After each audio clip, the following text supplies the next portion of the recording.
Hey, what's up, everybody? Welcome to another episode of the Slightly Warped Podcast. I'm Rick, joined as always by Ryan, aka Big Show.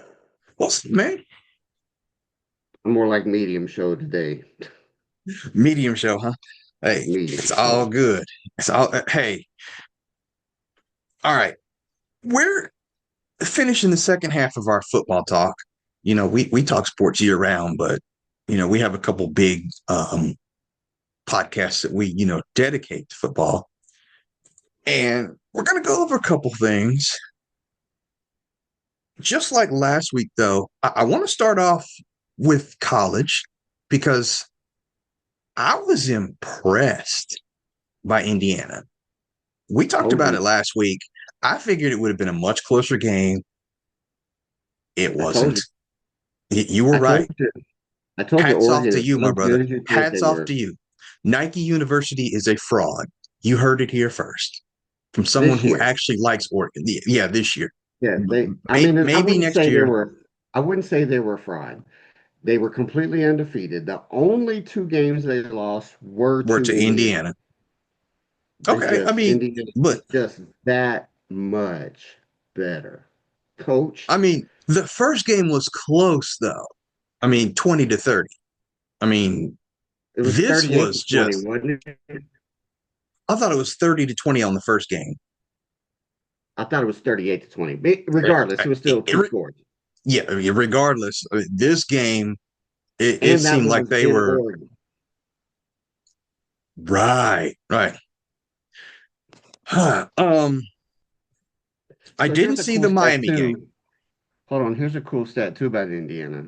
Hmm. They're well, I guess it would be in the playoffs. Most of every other team that was in the playoffs had 30 to 50 and 5-star recruits. Indiana has 8. Damn. So is it a question of getting more out of less? I'd say Segnetti is an awesome coach. I don't know if he would transfer to the NFL and be as good, but collegiately, he's not going to be in Indiana for long. He's going to get a big dog. He's going to get a big dog SEC, something like that school. But I tell you what though, I'm surprised Alabama doesn't fire Dayball and try to get him over there. if Indiana wins it all, Oh, they will. do you think it's likely that it's more likely that he'll stay or more likely that he'll go? Oh, he'll stay. I don't think I mean, um, any other college job out there is pretty much filled because the uh, the portal has already opened up, and you can't have a coachless team and deal with the portal because you're going to miss out on Yeah, all your players. that Uh, recruiting. I don't think that they're going to be a year-round juggernaut. I think they caught lightning in a bottle. They have a uh, what's a player in quarterback that's soon to be wearing silver and black that is just phenomenal. He's a generational talent. Um, I think those things plus Signetti, the way he coaches uh, they're just all around a good football team. They're fun to watch. They're really fun to watch. And you know what? I am really happy especially if Indiana wins it all, because you hear the same three or four teams every year in college. Alabama, LSU, Miami used to be in that. Miami's coming back around to that. Just teams like that. It's interesting to hear Indiana Yeah, mentioned. a basketball school. Yeah. I mean, So I guess the as a equivalent would be us hearing KU or MU in the national title game. right, well, as a college football fan that doesn't have a dog in the fight, we can't lose either way.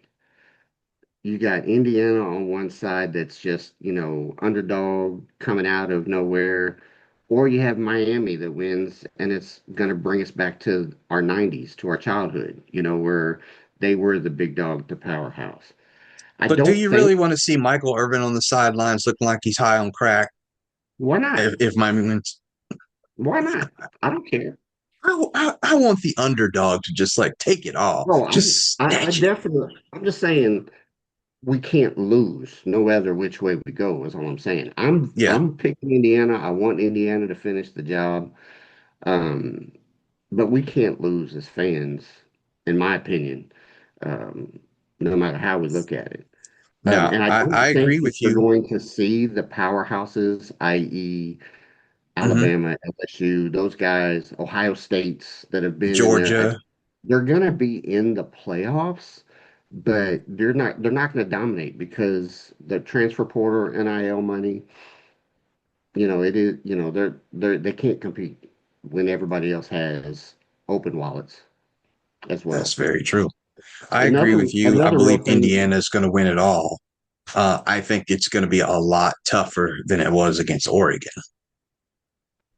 Yeah, I think it is, but I don't think it's going to be. I think like the first half, it might be close, but Indiana will walk away from them at least by 10 points before the end of the game.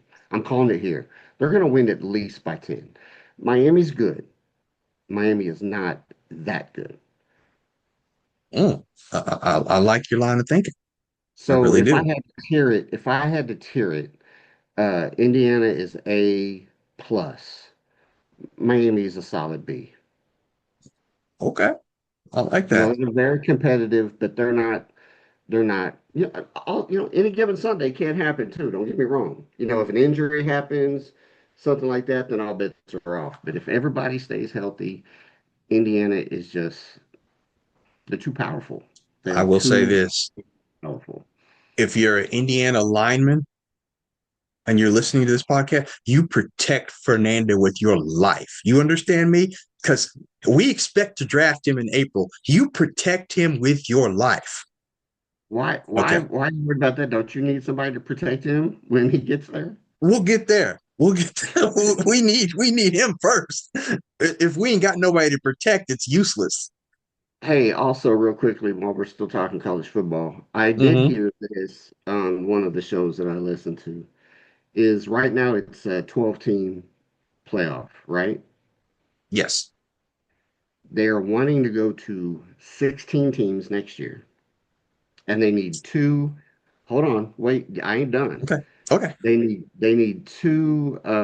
What's the head of the SEC and the Big Ten? What do they call them? Commissioners, whatever. Yeah. They need the SEC and the Big Ten to sign off on it, but they want to go to 16 teams in 2027,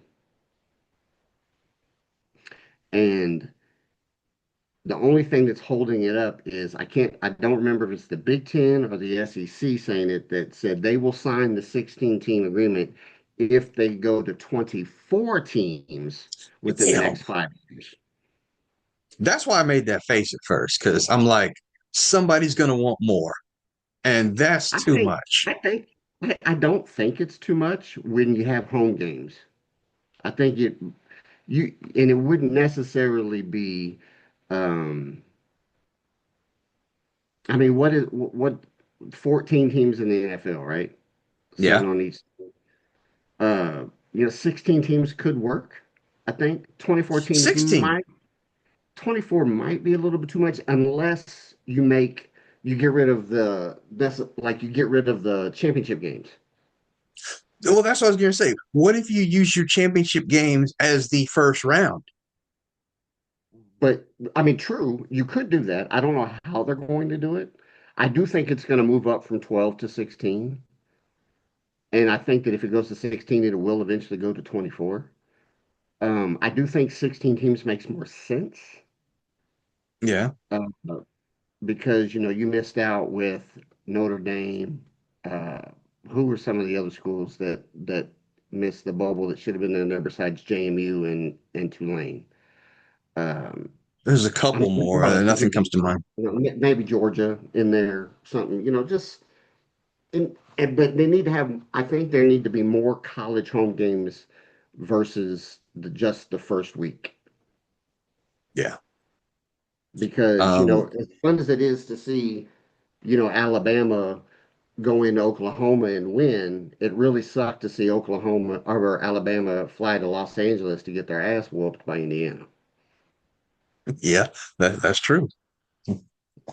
Okay, now we're going to segue to the pros from a possible 16 to a definite 14 in the tournament. What did you take away from the wild card round in the NFL?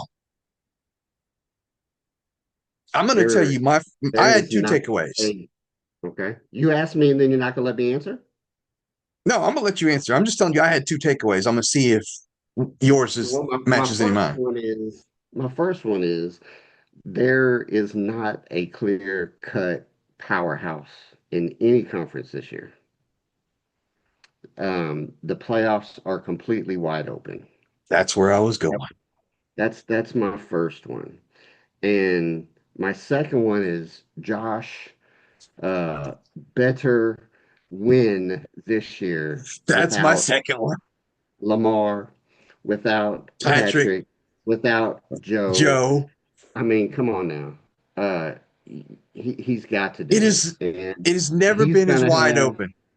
he's gonna have a tough task there in Denver this week. On Somebody the is NFC practically side, trying to hand him the Lombardi, though. Here it right, is. Take it. Come get it. right. The other three felt really bad, although Lamar's never been to one. Uh, on the NFC side, I was really impressed with the Chicago Bears. Um, Caleb Williams is doing things that Patrick, did when he first hit the league. Just making these off schedule plays, throwing the ball on the dime. Just eventually his luck's going to run out, and it may be this week because I think what they play the Rams, correct? It's going to be this week because they do play the Rams.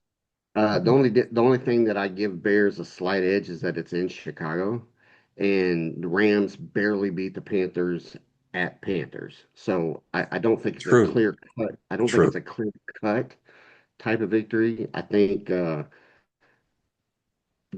way that the Chicago plays, where they get down fast and then come back, it is going to come back to bite them.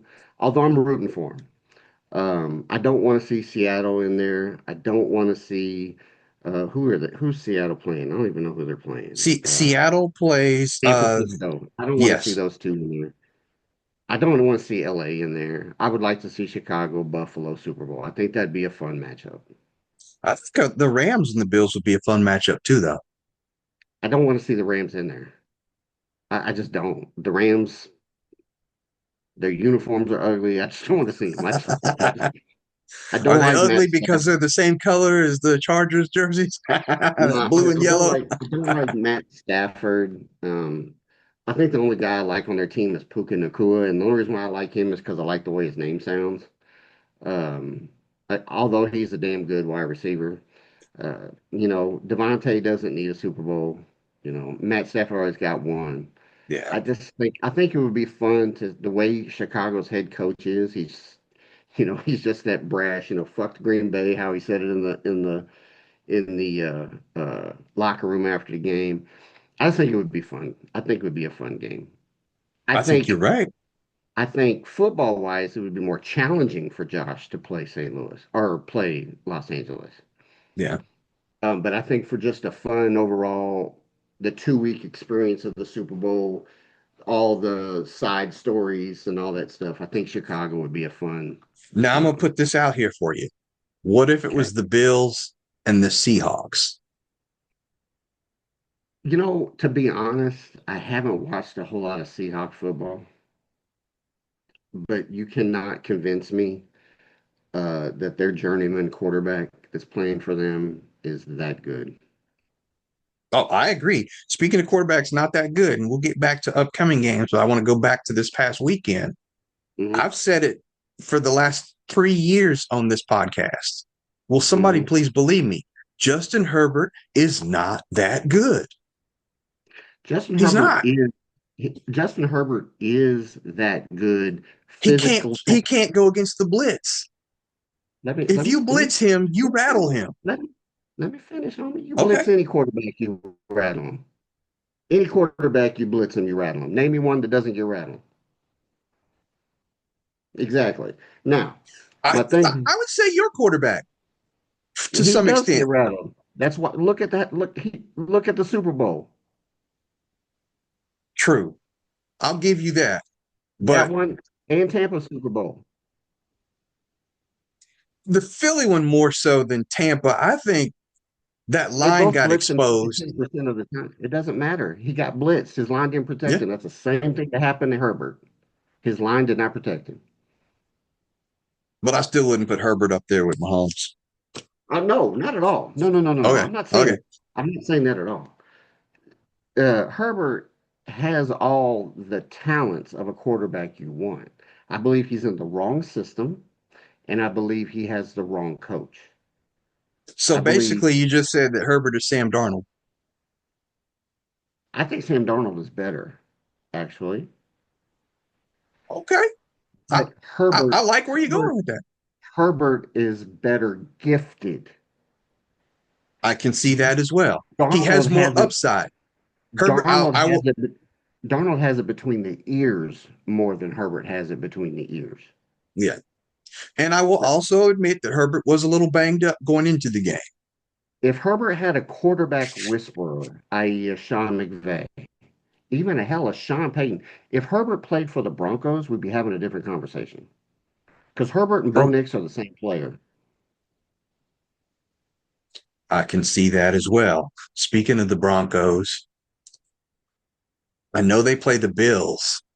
Do, and I know it's a home game for Denver. They've had a week off. Do you think there's going to be any rust there? And how banged up is Josh Allen? Because I mean, Jacksonville pretty much roughed him up. Yeah. A couple times I thought they broke his leg, the way his leg was bending back.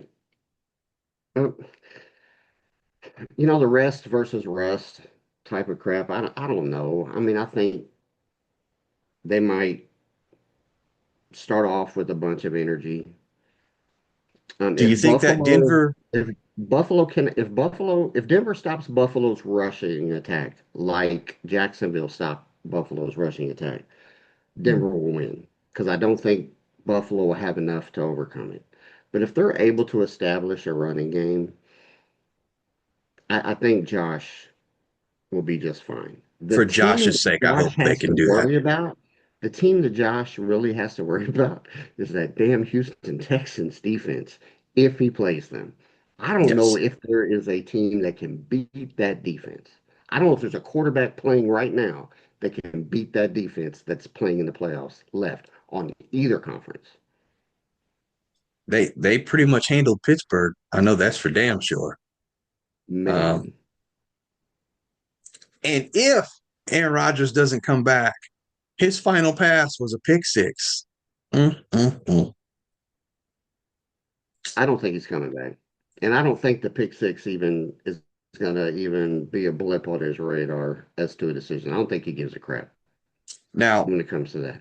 I know we're talking about Pittsburgh, and I know I'm all over the map here, but I also want to ask you: did that game play into the fact of Mike Tomlin deciding to take a step down?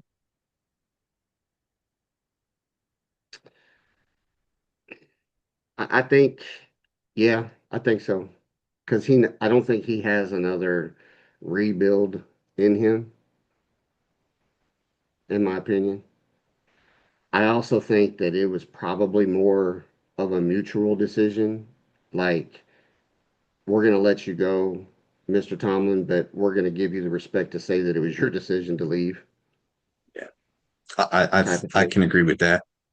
And Um, speaking with that division, what is that? What does the landscape of the AFC North look like now with I Tomlin know out and Harbaugh out? Cincinnati's coach is the only coach that has survived in that division. Cleveland lost theirs, Philly lost their, or Pittsburgh lost theirs, and Baltimore lost theirs. If I was Tomlin, I would be calling Baltimore and saying, "Hey, are you interested?" Wow. I don't, wow. Coaching for the division rival. Can you imagine him coaching Lamar Jackson and that defense with that running That would be game? similar to Roethlisberger. under center with that young defense that he had when he first stepped in. True difference, though, is that Lamar is a lot quicker than Ben Roethlisberger ever was. Oh yeah. Oh yeah. And I think if they get the right uh, OC in there, I think it would be good. And who I think would be great also for Baltimore, which would be a good shot, Robert Sala would be awesome I can see that. as a head coach for Baltimore. And then get like Mike McDaniel as the OC because Mike McDaniel was the offensive coordinator the same time that Baltimore that they were co-coordinators, and I could see Solly using him, to run that offense. That would be a deadly team to play with as well. I don't Yeah. think Tomlin's going to coach this next year, though. I think he's going to get into TV. He might pull a Cowher and just stay on TV and not come back. I don't blame him. He's got nothing else to prove. I mean, unless he gets that itch. And, some coaches take a year I do off think and he has something to prove. I really do. Because his never losing season thing can only go so far. Because just because you've never had a losing season, you haven't won a playoff game in your last 7 tries. I think that kind of sticks to him. And every playoff game that he's played, he's lost by at least 21 points in the last 7 tries. So I think that kind of sticks with him. Um, I wouldn't be surprised if he came back, but I don't. I think I would be surprised if he's actually coaching a team next year. I really would. Although I there's agree. 9 openings, so there's plenty of availability for him. There's I one could out see, in the desert in Nevada. man, no. If Siri, if if the Philly Eagles decide to get rid of Sirianni, Tomlin to Philly would be a nice shot too. Mm-hmm. Imagine that, staying in the same state and everything. Hmm. Okay, we had a question from our good friend Cass, who you can find also on YouTube on the channel Rewind, Relive, and Review. He's on a segment every week called Sizzle or Fizzle.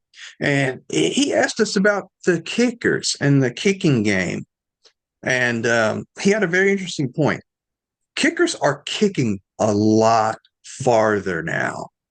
Uh, but it seems like they're missing a lot more chip shots. What do you contribute to that?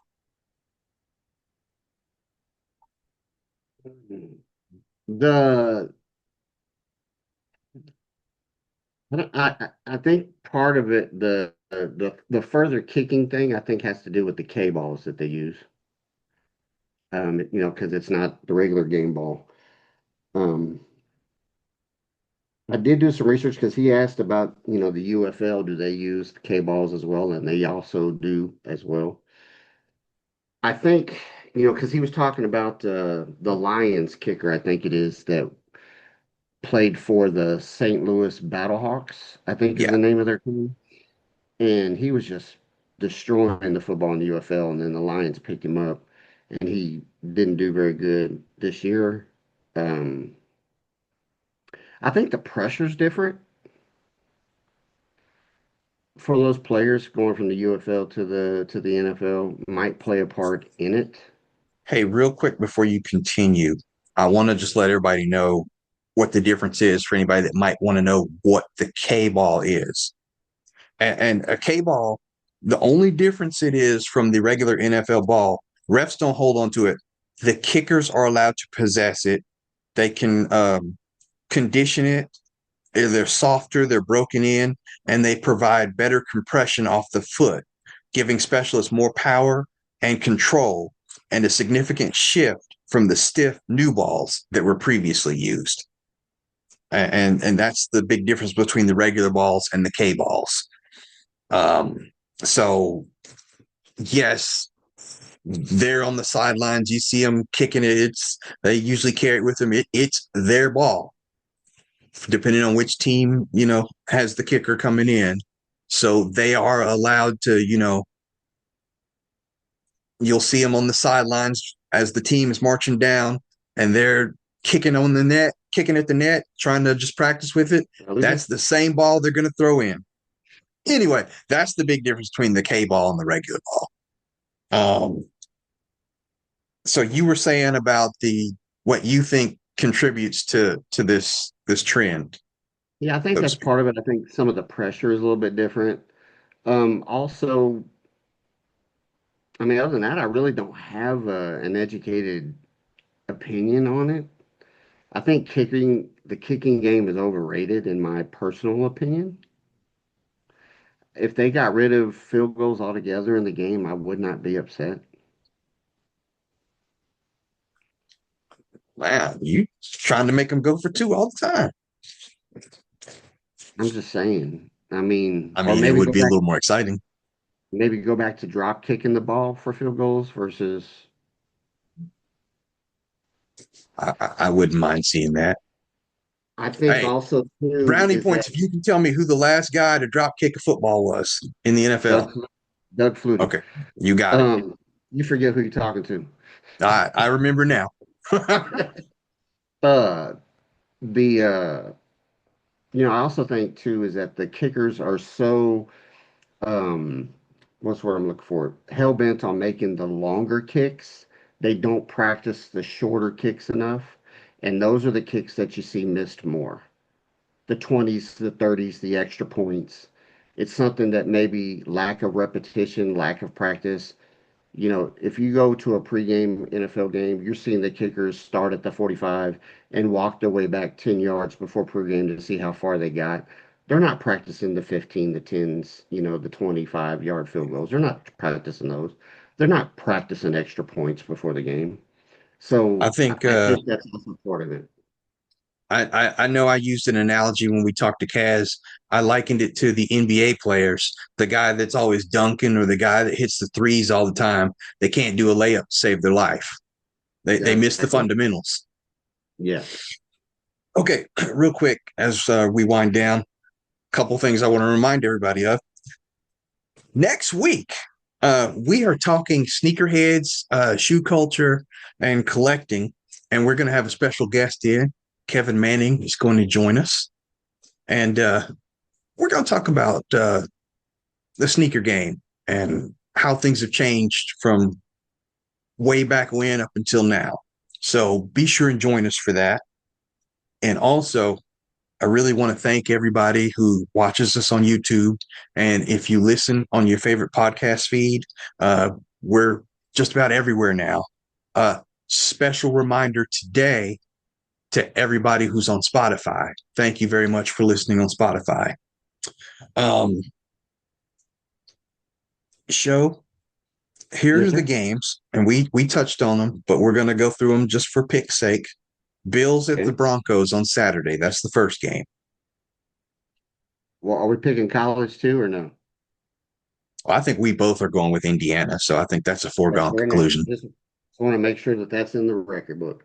Yes, I'm going Buffalo. I'm going Buffalo as well. The late game is the 49ers at the Seahawks. I'm going to go Seahawks. Yeah, them 49ers, their injury, um, they're injured pretty good. As much as I want to pick them, I'm gonna go Seattle. Okay. Sunday, the early game is the Texans at the Patriots. I know you mentioned that Texans defense. Uh, I think I'm still going to go with the Patriots. I'm picking Houston. Okay. That's our difference right there. Let's see if that trend continues with the final game. The Rams at the Bears. Chicago. Los Angeles. All right. So our early games, we're of like minds. Our late games, we are not. So that's going to be interesting. And I want to say this before we wind it down. In the Any Given Sunday Picks League, with just 7 more NFL games to go, and I have a 7 game lead on the second place person, all I need is for one win. One is the magic number, and I will be your back to back champion. You hear that, Candace? Not you, me. All right, enough of that. All right, show you got anything before we close it out? Nah, I just appreciate everybody for listening. Uh, and we'll see you next week. All right. And thank you guys as well. And hopefully 2026 is a super fun year. Hope to have a lot of good things in store for you guys. Stay positive, stay blessed. Show, take us out of here. Deuces. Love y'all. Love each other. Tomorrow's not promised.